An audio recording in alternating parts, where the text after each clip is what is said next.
نحمده ونصلي على رسول الكريم أما بعد فأعوذ بالله من الشيطان الرجيم بسم الله الرحمن الرحيم يا أيها الذين آمنوا إذا ضربتم في سبيل الله فتبينوا ولا تقولوا لمن ألقى إليكم السلام لست مؤمنا تبتغون عرض الحياة الدنيا فعند الله مغانم كثيرة كذلك كنتم من قبل فمن الله عليكم فتبينوا إن الله كان بما تعملون خبيرا.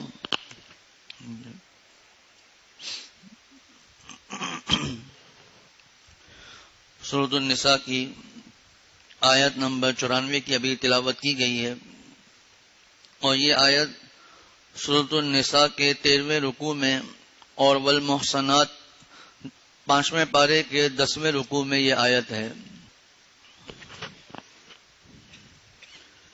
گزشتہ آیت میں کسی مسلمان کے قتل پر سخت وعید بیان فرمائی گئی.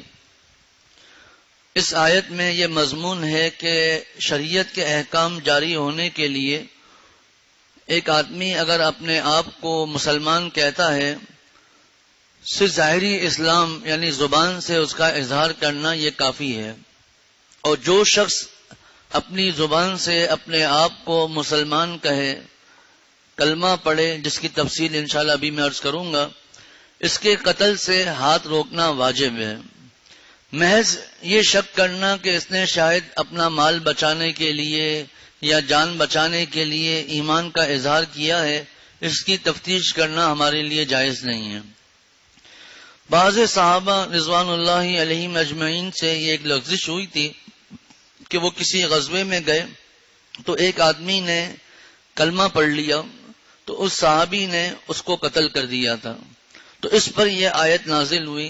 حضرت مفتی اعظم پاکستان حضرت مفتی شفیع صاحب رحمۃ اللہ علیہ نے فرمایا کہ چونکہ اس وقت تک اس معاملے میں کوئی حکم نازل نہیں ہوا تھا کہ ایک آدمی زبان سے کلمہ پڑھے بس اس کو کچھ نہیں کہنا، تو صحابی کو کچھ پتہ نہیں تھا، تو کچھ اس معاملے میں سے سمجھا دیا گیا، لیکن کوئی وعید ان کے لیے نہیں ہے کہ کوئی انہوں نے گناہ کبیرہ نعوذ باللہ کر لیا تھا.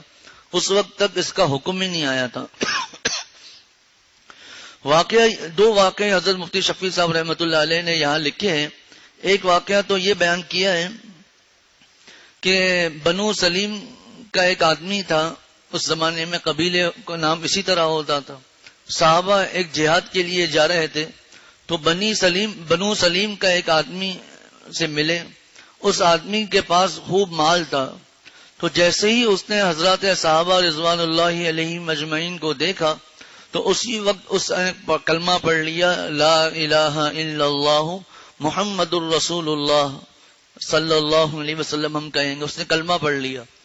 صحابہ نے یہ سوچا کہ یہ اپنی جان بچانے کے لیے اس نے ایسا کیا ہے، تو صحابی نے اس کو قتل کر دیا، اور جو اس کے پاس مال تھا وہ مال غنیمت سمجھ کر آپ صلی اللہ علیہ وسلم کی خدمت میں حاضر ہوئے اور معاملہ بتایا.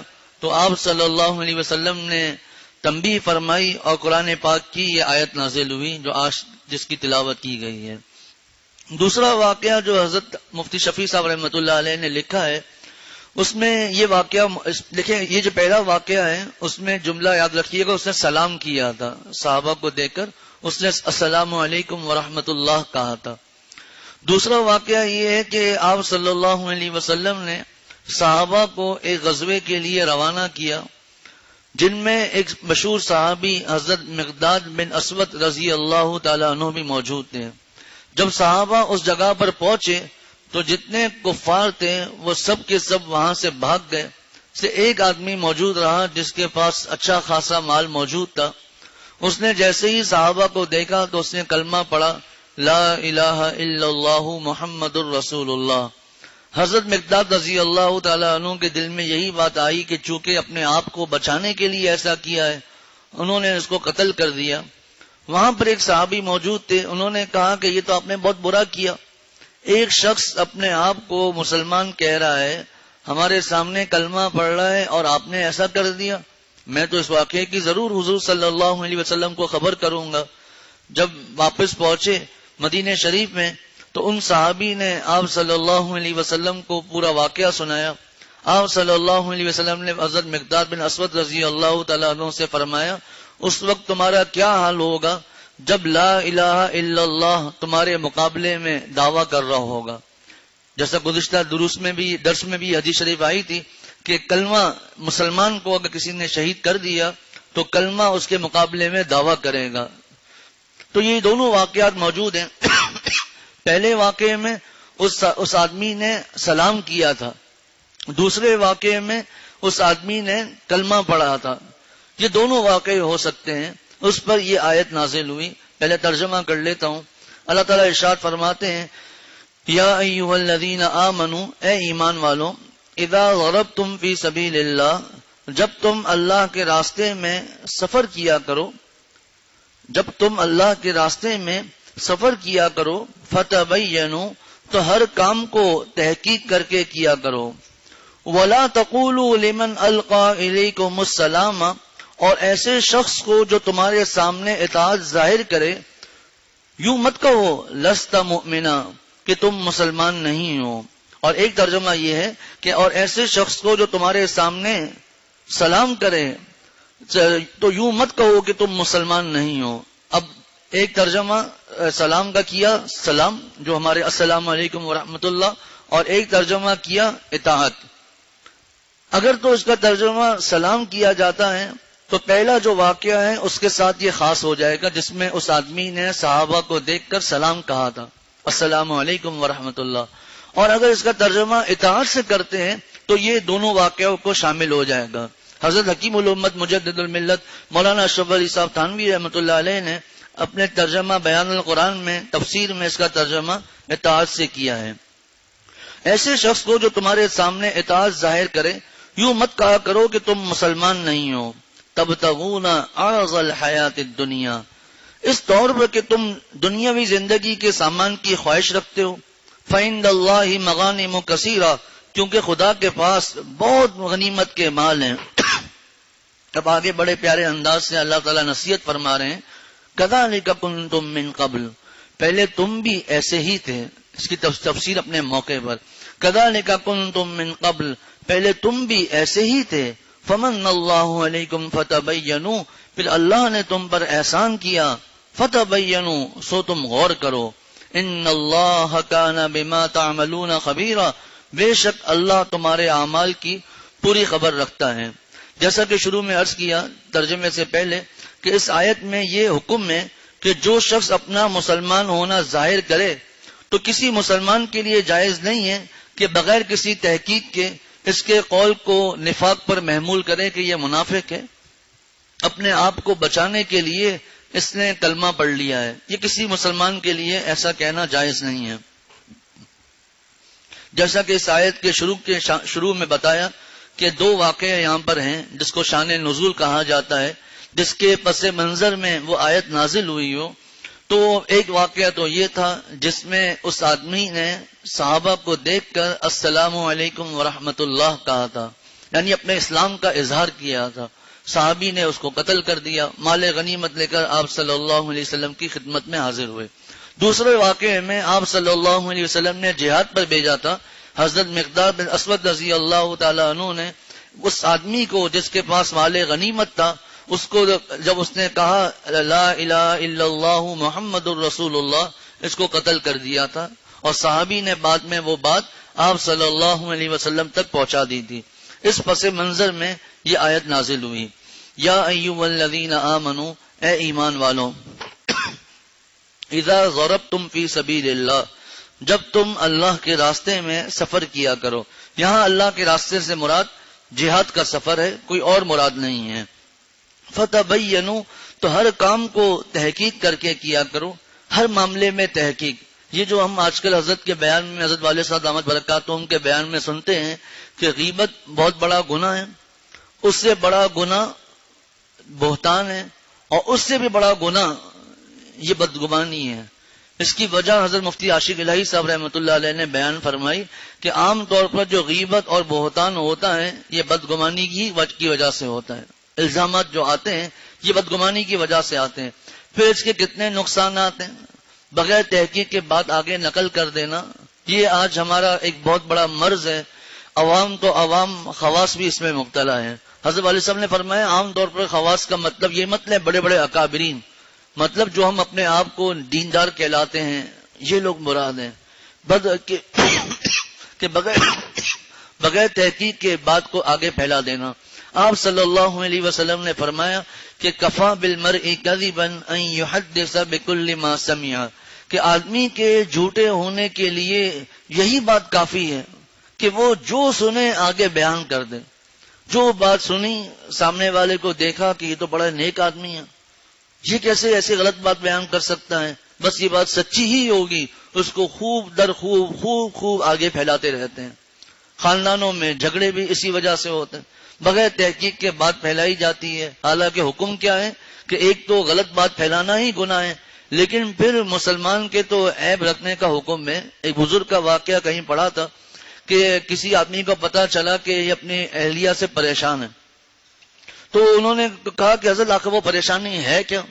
تو فرمایا دیکھو میری وہ بیوی ہے، اور قرآن پاک میں آتا ہے ہن لباس لکم وانتم لباس لہن. تفسیر کا موقع نہیں کہ وہ تمہاری بیویاں تمہارے لیے لباس ہیں، تم ان کے لیے لباس ہو. تفسیر میں اس کے بہت سے اقوال موجود ہیں. ان میں سے ایک بات جو حضرت مفتی نعیم صلی اللہ علیہ وبرکاتہ نے ارشاد فرمائی کہ دیکھیں لباس کا ایک کام یہ ہوتا ہے کہ وہ ہمارے جو جسم میں جو عیب ہے، کوئی دانہ ہے، کوئی میل ہے، وہ لباس اس کو چھپا دیتا ہے. اسی طرح میاں بیوی کا کام یہ ہے کہ وہ ایک دوسرے کے عیب کھولے نہیں، وہ ایک دوسرے کے عیب کو چھپائیں. خیر تو اس اللہ والے نے کہا میں کیسے بیان کر دوں. آخر اس اللہ والے نے اپنی بیوی کو طلاق دے دی. عدت گزرنے کے بعد وہی آدمی آیا کہ حضرت اب تو آپ کی بیوی نہیں ہے نا، اب تو آپ بتا دیں کہ کیا معاملہ ہے. فرمایا جب میری بیوی نہیں میرے لیے اجنبی ہے تو اجنبی کی بات میں کیوں آپ کے آگے کروں. یہ دیکھیں کہ اس کی وجہ سے کیا ہوتے ہیں، جھگڑے ہوتے ہیں، لڑائیاں ہوتی ہیں، آدمیوں میں دوری پیدا ہوتی ہے، صرف ایک وجہ سے کہ تحقیق نہیں کی. یا ایھا الذین آمنوا ان جاءکم فاسق بنبأ فتبینوا. تحقیق ہر جگہ. ابھی دیکھیں یہاں آگے دوبارہ تحقیق کا جملہ آئے گا. معاملات کی تحقیق کرنا، یہ سوچنا کہ میری بیوی نے مجھے یہ بات بتائی ہے، میرے والد صاحب نے یہ بات بتائی ہے، میری والدہ نے یہ بات بتائی ہے، یہ جھوٹ ہو ہی نہیں سکتی ہے. ہر عام طور پر دیکھا یہ گیا ہے کہ 2-3 آدمیوں کا جب معاملہ ہوتا ہے، ابھی میری عمر ہی کیا، لیکن اس عمر میں اتنا اس بات کا تجربہ ہو گیا کہ 2-3 لوگوں کا جب معاملہ کوئی ہوتا ہے، ایک آدمی بات نقل کرے گا، ماشاءاللہ داڑھی بھی ہے، سب کچھ ہے، دیندار بھی اپنے آپ کو کہلاتے ہیں، حتیٰ کے بیانات بھی ہیں، لیکن اپنی جو غلطی ہے وہ بات کو بھول جائے گا، اس کو ذکر نہیں کرے گا. اب سننے والا اگر سمجھدار ہے، وہ جب دوسرے سے پوچھتا ہے وہ اس کو ایک بات اور بتا دیتا ہے، پہلے والے نے بتائی نہیں. جب اس سے کہتے ہیں کہ آپ نے بتایا کیوں نہیں، وہ میرے ذہن سے نکل گیا تھا، میرے ذہن سے بات ہی نکل گئی. اس طرح بات کرنا. اب پھر وہی بات، بدگمانی تو نہیں کریں گے، لیکن بات کرنا اور غلط بیانی کرنا. اور اگر جس نے بات سنی ہے وہ اگر وہ سمجھدار نہیں ہے تو اس کی پہلی ہی کی بات سن کر وہ باقیہ 2-3 لوگ جتنے بھی ہیں سب کو کہتا ہے یہ غلط ہے، چونکہ وہ میرا خاص ہے، وہی صحیح ہے، آپ غلط ہیں. یہاں اللہ تعالیٰ نے اس معاملے میں، حالانکہ دیکھیے وہ آدمی کافروں میں شامل تھا، آگے اللہ تعالیٰ تفسیروں میں بات آئے گی، تفسیری وضاحت تو سمجھ میں آئے گی، مزید سمجھ میں آئے گا. وہ آدمی کافروں میں تھا، ان کے ساتھ تھا، لیکن اس کے باوجود اللہ تعالیٰ نے کیا فرمایا؟ فتبینوا، تمہیں تحقیق کرنی چاہیے معاملے کی. تو فرمایا یا ایھا الذین آمنوا اذا ضربتم فی سبیل اللہ فتبینوا، اذا ضربتم فی سبیل اللہ فتبینوا، تحقیق کرو. اس آیت کی تفسیر تو یہی ہے کہ جب سفر میں کوئی معاملہ ہو تو اس کی تحقیق کرو. لیکن حضرت مفتی شفیع صاحب رحمۃ اللہ علیہ نے فرمایا اس کا مطلب یہ نہیں ہے کہ آپ اگر اپنے گھر میں ہیں، حضر میں ہیں، تب تحقیق کرنے کی ضرورت نہیں ہے. چاہے سفر میں ہو، چاہے یعنی اپنے گھر حضر میں ہو، ہر جگہ تحقیق کرنی ہے. لیکن چونکہ جو واقعہ جو تھا اس میں خاص سفر کا معاملہ تھا، اس لیے فی سبیل اللہ اللہ تعالیٰ نے فرمایا جب اللہ کے راستے میں ہو تو تحقیق کیا کرو. دوسری بات فی سبیل اللہ اس لیے بیان فرمایا کہ عام طور پر انسان کو جب سفر میں کوئی معاملہ پیش آتا ہے، وہاں اجنبی لوگ ہوتے ہیں، وہاں تحقیق کی ضرورت پڑتی ہے. جب اپنے گاؤں میں، اپنے شہر میں ہوتے ہیں تو وہاں کے لوگوں کے حالات تو پوری طرح پتہ ہوتے ہیں. اس لیے خاص طور پر سفر کا جملہ فرمایا کہ جب تم سفر میں ہو تو معاملے کی خوب تحقیق کیا کرو. ایک یہ بھی ہمارے جو معاشرے میں ایک بڑا رواج ہے کہ اگر کوئی بات سامنے آتی ہے اور ایک آدمی جو عمر میں بڑا ہے، چاہے علم میں بھی بڑا ہو چاہے عمل میں بھی بڑا ہو، وہ اگر کوئی بات نقل کرتا ہے، اب جب سامنے والے سے ہم پوچھتے ہیں وہ دوسری بات کرتا ہے تو کہتے ہیں کیا وہ جھوٹا ہے؟ ارے کسی کا محض عالم ہونا، عمر میں بڑا ہونا، یہ اس بات کی دلیل نہیں ہے کہ وہ تو سچ ہی بول رہا ہے. ہو سکتا ہے وہ انسان ہے، اس سے غلطی ہو سکتی ہے، چاہے وہ نیک بھی ہے، لیکن کبھی کبھار آدمی اپنے آپ کو دنیاوی سزا سے بچانے کے لیے، دنیا کی بے عزتی سے بچانے کے لیے وہ جھوٹ بول دیتا ہے. تو یہ کس بات کی دلیل ہے کہ جو چھوٹا عمر میں ہے وہ جھوٹ ہی بول رہا ہے اور جو بڑا ہے وہ سچ ہی بول رہا ہے. ابھی اس ہفتہ ہمارے دارالفتہ میں آیا، میں اس کا اشارہ بھی نہیں دوں گا کہ وہ ضرورت بھی نہیں، اس میں وضاحتیں کرنی پڑتی ہیں. بڑا غم ہوا اس کو پڑھ کر. وہاں پر باپ اور بیٹی کا معاملہ، باپ اور بیٹی کا معاملہ. باپ ایک بات کہہ رہا ہے، 11 سال کی بیٹی ایسا بیزار تھی کسی وجہ سے اپنے باپ سے، جس نے کہا ابو آپ جھوٹ بول رہے ہیں. اب جب باپ نے ماں سے، جب بیٹی اسکول چلے گئی، اب ماں نے اپنی شوہر سے پوچھا، شوہر ماننے کے لیے تیار ہی نہیں ہے کہ میری بیٹی جھوٹ بول رہی ہے، تم بڑے پر یقین نہیں، تمہیں مجھ سے الگ ہی ہونا ہے اس لیے تم یہ جملہ کہہ رہی ہو. آخر بیوی نے کہا ٹھیک ہے، میں آپ کی بہن کو بلا دیتی ہوں اور اس کے سامنے آپ کی بیٹی کو بیٹھاتی ہوں، معاملہ پتہ چل جائے گا. اب شوہر رو رہا ہے مجھ سے غلطی ہو گئی. تو 11 سال کی بیٹی اپنے باپ کو جھوٹا قرار دے رہی ہے. تو یہ تو کوئی ضروری نہیں ہے کہ جو آدمی بڑا ہے وہ سچ ہی بول رہا ہے اور جو چھوٹا ہے وہ جھوٹ ہی بول رہا ہے، یہ کوئی ضروری نہیں.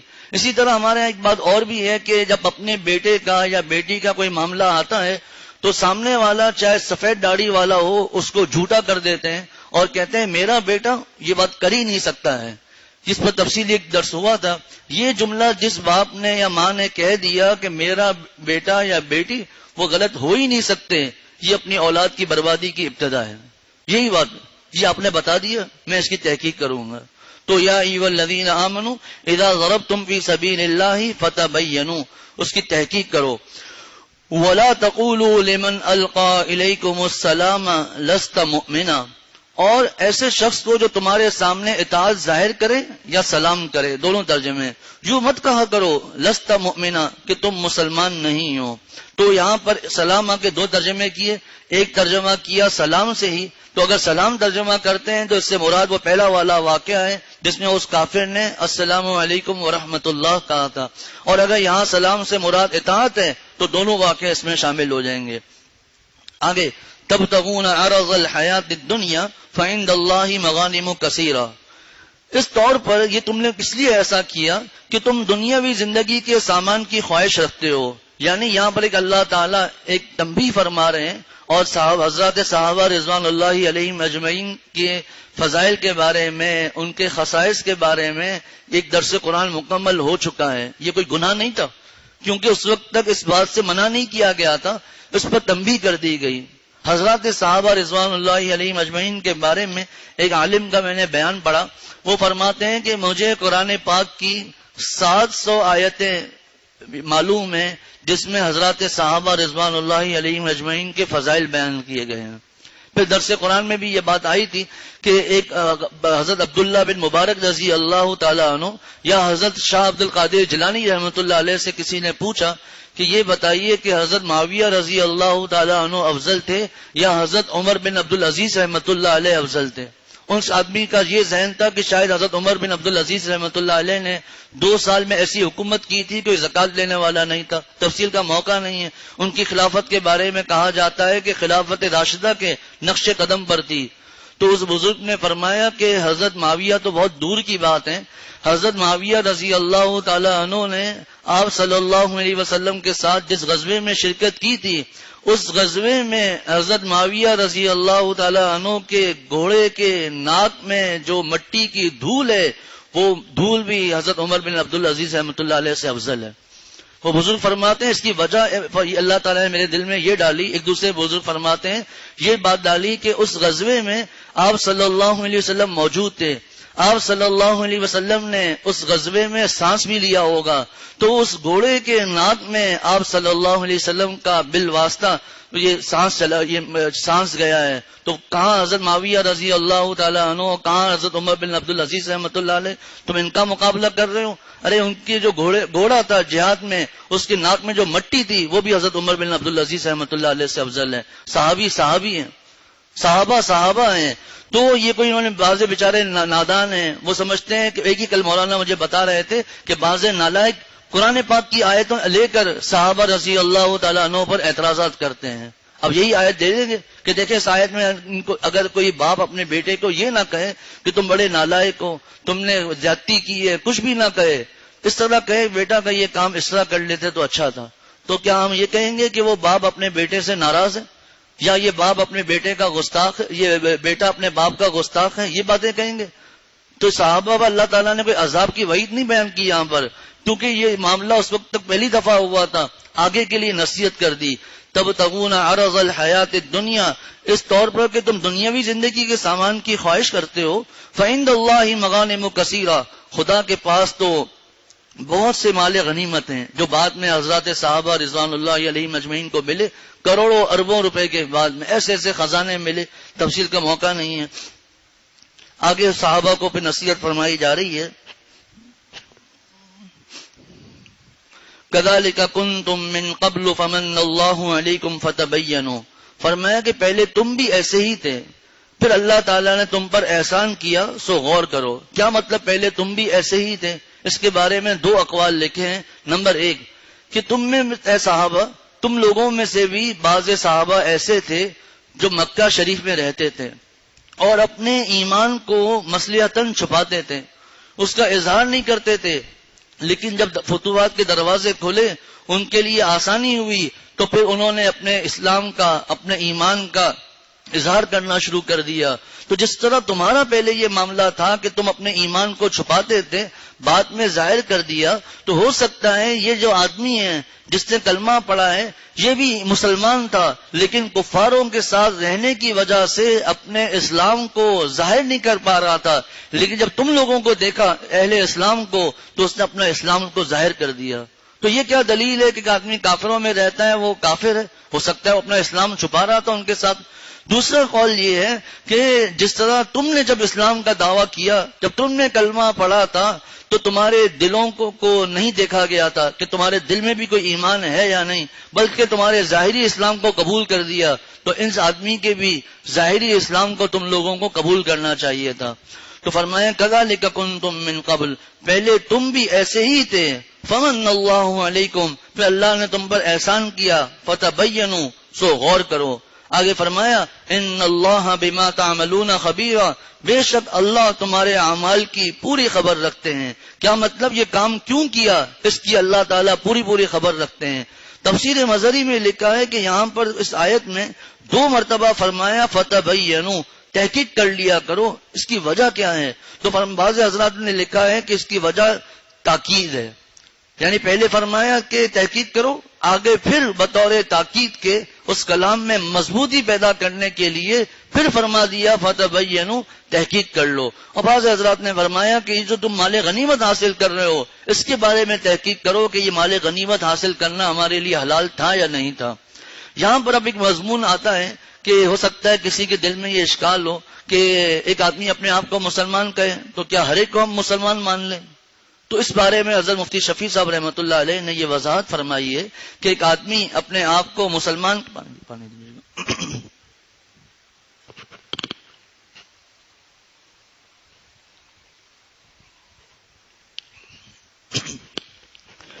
ایک آدمی اپنے آپ کو مسلمان کہتا ہے، کلمہ پڑھتا ہے، اسلام کا اظہار کرتا ہے، تو ہم اس کو مسلمان کہیں گے، چاہے اس کے عمل میں کتنی ہی سستی کیوں نہ ہو، چاہے وہ نہ نماز پڑھتا ہو، نہ روزہ رکھتا ہو، نہ زکوٰۃ، نہ حج، اور ہر قسم کے گناہ میں وہ مبتلا ہو، پھر بھی ہم اس کو مسلمان کہیں گے۔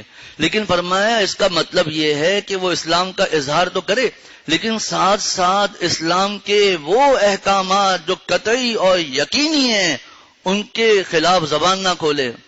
ایک ہے گناہ کرنا، وہ ایک الگ معاملہ ہے، لیکن ایک ہے کہ اسلام کا دعویٰ تو کر رہا ہے لیکن اسلام کے احکامات کا انکار کر رہا ہے، قطعی احکامات ہیں اس کو مان نہیں رہا، کہ میں نماز کو نہیں مانتا، میں روزے کو نہیں مانتا، اس قسم کی باتیں۔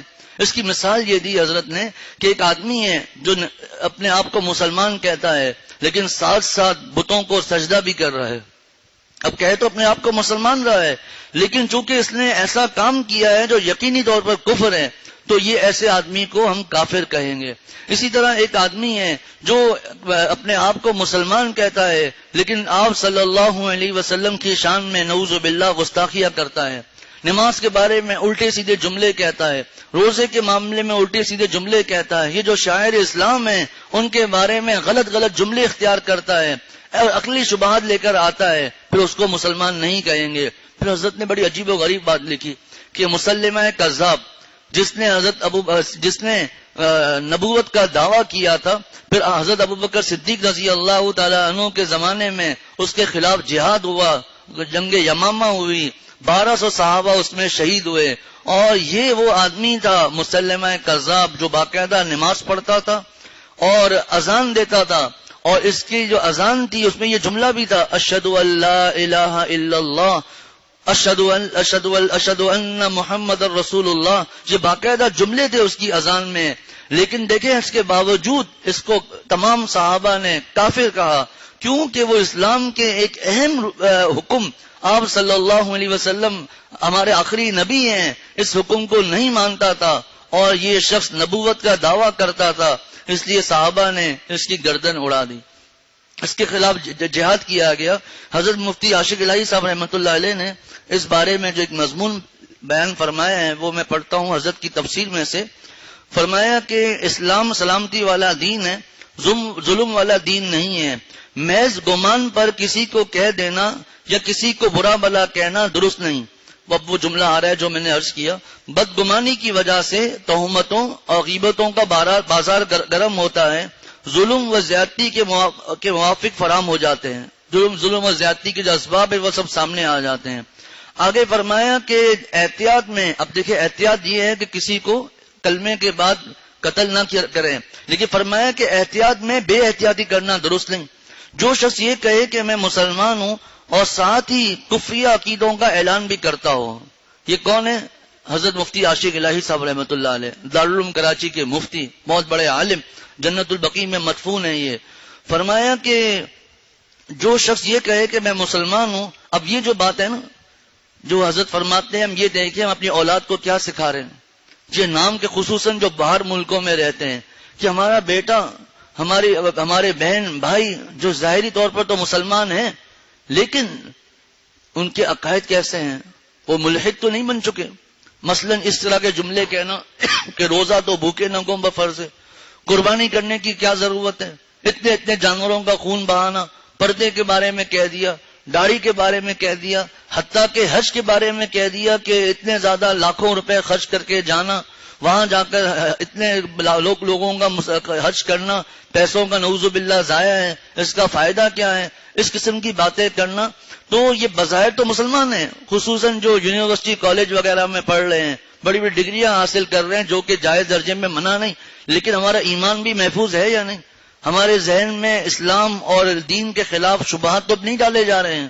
تو فرمایا کہ جو شخص یہ کہے میں مسلمان ہوں اور ساتھ ہی کفریہ عقیدوں کا اعلان بھی کرتا ہو، جیسے بہت سے لوگ ختم نبوت کے منکر ہیں، آپ صلی اللہ علیہ وسلم اللہ تعالیٰ کے آخری نبی ہیں، اس کو نہیں مانتے، اور قادیانیوں کو مانتے ہیں کہ یہ غلام مرزا احمد قادیانی، یہ اللہ نعوذ باللہ حضور صلی اللہ علیہ وسلم کے بعد نبی ہے، اس کے بعد جو اس کے چیلے ہیں یہ بھی آپ صلی اللہ علیہ وسلم کے بعد نبی ہیں، اور یہ نبوت کا سلسلہ نعوذ باللہ چلتا ہی چلا جا رہا ہے۔ یہ سب عقیدے ایسے ہی ہیں، حتیٰ کہ کتنے لوگوں نے بتایا کہ یونیورسٹی اور کالج میں اس طرح یہ قادیانی آ چکے ہیں، اس طرح یہ اپنی لڑکیوں کو وہاں بھیجتے ہیں، لڑکوں سے محبت کرتی ہیں، دوستیاں بڑھاتی ہیں، جب آخر میں جب شادی کی بات تک پہنچتی ہے تو کہتے ہیں کہ ہم سے شادی کرو، قادیانی ہونا پڑے گا، اور جرمنی کا ویزا ملے گا، لندن کا ویزا ملے گا، یہ جاب ملے گی، وہ ملے گا، اور لوگ گمراہ ہو رہے ہیں، پتہ ہی نہیں ہے۔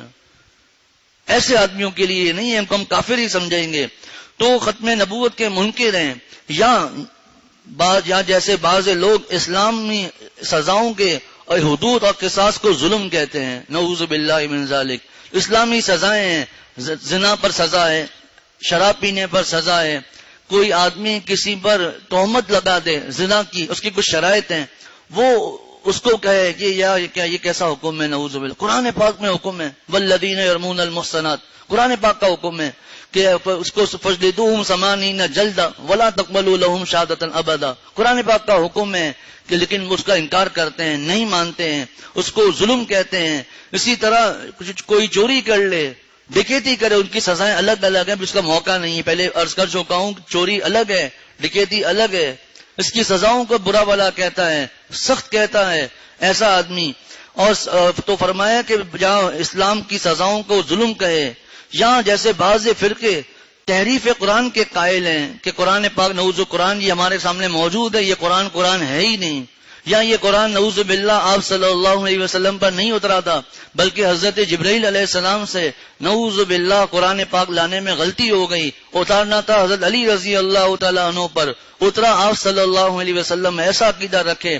یا ہماری ماں صدیقہ کائنات حضرت عائشہ رضی اللہ تعالی عنہ پر بری اور تہمت لگاتا ہے، حالانکہ قرآن پاک میں موجود ہے. امی عائشہ رضی اللہ تعالی عنہ فرماتی ہیں کہ مجھے وہ تہمت لگی. ایسا تفصیلی واقعہ ہے کہ ہمیں حضرت والد صاحب نے پڑھا تھا، سب رو رہے تھے، کیا حالات تھے اس وقت. ہماری ماں فرماتی ہیں کہ مجھے پتا تھا کہ میں سچی ہوں، ضرور میرے محبوب صلی اللہ علیہ وسلم پر کوئی حکم نازل ہوگا، آیت نہیں، کوئی حکم نازل ہوگا، وہی آئے گی. لیکن فرمایا مجھے نہیں پتا تھا کہ میرا اللہ میری پاکی بیان کرنے کے لیے، مجھے پاک دامن قرار دینے کے لیے قرآن پاک کی 10 آیتیں نازل کر دے گا. فرمایا کہ ایک بزرگ فرماتے ہیں کہ جب حضرت عیسیٰ کی والدہ حضرت عیسیٰ علیہ السلام کی والدہ حضرت مریم پر تہمت لگی تو حضرت عیسیٰ علیہ السلام بیٹے نے گواہی دی. جب حضرت یوسف علیہ السلام پر تہمت لگی تو وہاں پر ایک بچے نے گواہی دی. لیکن جب ہماری ماں صدیقہ کائنات حضرت عائشہ رضی اللہ تعالی عنہا پر جب تہمت لگی تو اللہ تعالیٰ نے ان کی پاک دامنی بیان کر دی. 10 آیتوں میں ان کی پاک دامنی بیان فرما دی.